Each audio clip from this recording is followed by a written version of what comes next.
તો અમદાવાદમાં ગોતામાં આવાસ યોજનામાં કૌભાંડનો આક્ષેપ થયો છે। ગોતા આવાસ યોજનામાં મકાન ફાળવણીમાં કૌભાંડ થયું છે।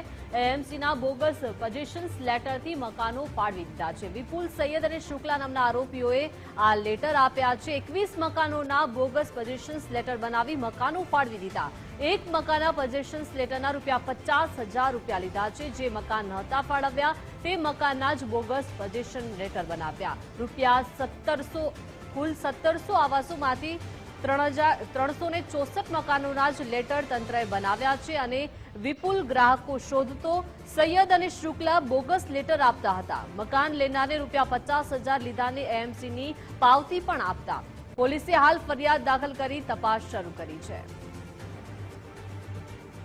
વધુ વિગત સાથે સંવાદદાતા રીમા જોડાઈ ગયા છે। રીમા, અમદાવાદમાં ગોતા આવાસ યોજનામાં કૌભાંડના આક્ષેપો થયા છે। 3 લોકોના નામ સામે આવ્યા છે, શું માહિતી? જી ચોક્કસથી જો વાત કરીએ તો બોગસ કાગળિયા ઉભા કરીને આજે સમગ્ર કૌભાંડ છે જે પીએમ આવાસ યોજનાના જે ગોતાની અંદર મકાનો બનેલા છે તે ફાળવવામાં આવતા હોય તે પ્રકારની માહિતી અમદાવાદ મનપાને માલુમ પડી અને તેને લઈને તપાસ પણ હાથ ધરવામાં આવી।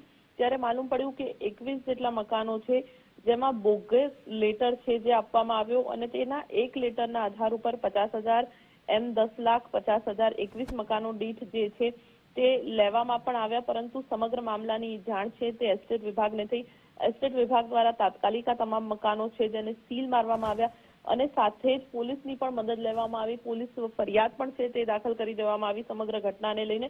એટલે ખૂબ જ મહત્વની વાત કહી શકાય કે કોર્પોરેશનના બોગસ પજેશન લેટર છે તે ઉભા કરવામાં આવ્યા, બોગસ પાવતીઓ પણ ઊભી કરવામાં આવી। આ કૌભાંડ છે તે હાલ પ્રાથમિક ધોરણે માત્ર એક જ આવાસ યોજનાની અંદર માલુમ પડ્યું।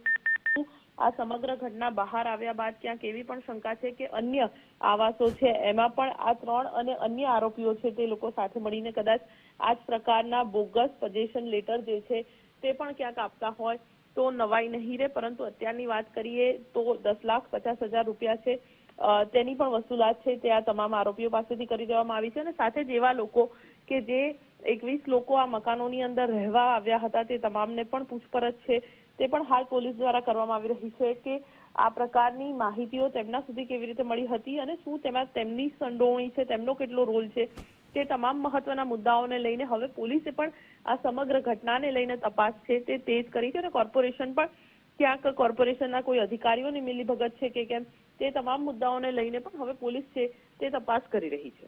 જી આભાર રીમા, વિગત આપવા બદલ।